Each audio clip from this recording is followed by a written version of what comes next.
ሰበር መረጃን እነሆኝ። በዮርዳኖስ በሚገኘው የአሜሪካ ወታደራዊ ካምፕ ላይ በሰው አልባ አውሮፕላን ጥቃት ደረሰበት። ሙሉ መረጃውን ላደርሳችሁ ቤቱን ፎሎ በማድረግ ሼር ይደረግ። የኢራኑ ተስኒም የዜና ወኪል ተስኒም ኒውስ ኤጀንሲ ዛሬ እንደዘገበው ከሆነ ከተአብ ጁንዲ አልካራር የተሰኘው አዲስ እየታየ የመጣው ከኢራን ጋር ግንኙነት ያለው ቡድን ሰው አልባ አውሮፕላኖችን ወይንም ደግሞ ድሮኖችን በመጠቀም የመጀመሪያውን ጥቃት መፈጸሙን እንግዲህ አስታውቋል ማለት ነው።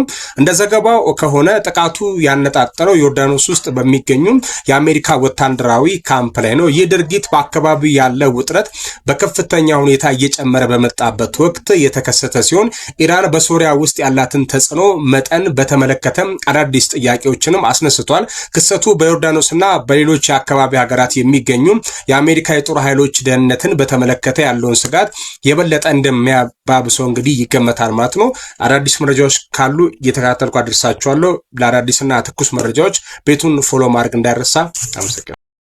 ሰበር መረጃን እነሆኝ። ታዋቂው ተዋናይና የማስታወቂያ ባለሙያ ማለት ነው እንዲሁም የኢቢኤስ ቴሌቪዥን አስተዋዋቂ ዳንኤል ተገኝ በዚህ ሳምንት አጋማሽ ላይ በፌንቴክ ኢንቨስትመንት ጋር እንግዲህ በተያያዘ የመጭበርበር ወንጀል ተጠርጥሮ በአዲስ አበባ ከተማ ፖሊስ በቁጥጥር ስር ከዋለ በኋላ የፖሊስ ጣቢያው ፎቶ ማለት ነው ማክሹት ይፋ ተደርጓል። ፌዴራል ፖሊስ እንዳስታወቀው በአርቲስት ዳንኤል ተገኝ ላይ የቀረቡት ክሶች ከዚህ በታች የተዘረዘሩት ናቸው። በህብረተሰቡ ዘንድ ያላቸውን እውቅናና ተቀባይነትን በመጠቀም ሆነ ብለው የተጋነነ ማስታወቂያ በመናገር ዜጎች እንዲጭበረበሩ ማድረግ፣ ሌላኛው በተለያዩ ማህበራዊ ሚዲያዎች የሐሰት መረጃዎችን ለህብረተሰቡ ማሰራጨት፣ በህገወጥ መንገድ ከተገኘው የድርጅት ገንዘብ ላይ እያንዳንዳቸው 8 ሚሊዮን ብር የሚያወጣ BYD ፕላስ መኪና በስጦታ መቀበል፣ በህገወጥ መንገድ የተገኘን ገንዘብ ህጋዊ አስመስሎ ማቅረብ፣ መኒ ላውንደሪንግ ወንጀል ላይ ተሳታፊ መሆኑ ነው እንግዲህ ለዚህ ያበቃው ማለት ነው። ዳንኤል ተገኝ ፎቶ ዘግየት ብሎ የወጣ አርቲስት ወይንም የማስታወቂያ ባለሙያ ነው። ሌላው ከፌንቴክ ኢንቨስትመንት አጭበርባሪ ተጠርጣሪ ነው የሚባለው። አጭበርባሪ ወንጀለኛ ይባላል ክስ እስኪመጣ። ኤኒዌይ በባለሙያ ንግግር ይሄ ነው። ግን ደግሞ በፌንቴክ ኢንቨስትመንት ስም ከዚህ በፊት እንደዚያት ወንጀሎች የሰሩ እንደሆነ ብዙ ሰው አጋልጦ ነበር።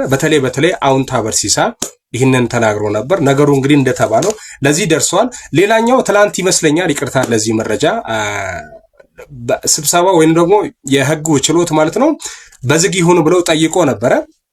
የተዘረፈው ማለትም ገንዘቡ የተወሰደበት ማህበረሰብ ሄዶ ፍርድ ቤት ላይ እየጮኸ እየተሳደበ እየረበሸ ነበር ማለት ነው። እነዚህ ሌቦች ምናምን እያሉ ሲሳደቡ ነበር። ከዚህ አንጻር እንግዲህ በተለይ ሰራዊት ፍቅሬ ይግባኝ ጠይቆ ችሎቱም በዝግ ይደረግ ተብሎ ነበር። ግን ሁሉም ሰው ማስገባት እንደማይቻል ሲያቀም ፖሊስ ማለት ነው የተወሰነ ሰው ውስጥ ነበር ማለት ነው። ከዛ በስተመጨረሻ ላይ ይግባኝ የጠየቁት ቀደም ብሎ ጉዳዩ እንዲያልቅና እንግዲህ ወደ የጉዳያቸው ለመሄድ ነው የነገር ሳይጣራ አይነት ነው።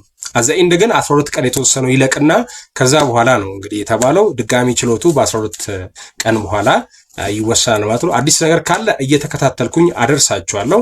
ይሄ ነው የሚባል መረጃ ስለሌለ ዝም ያልካችሁ ማለት ነው ሼር ይደረግ።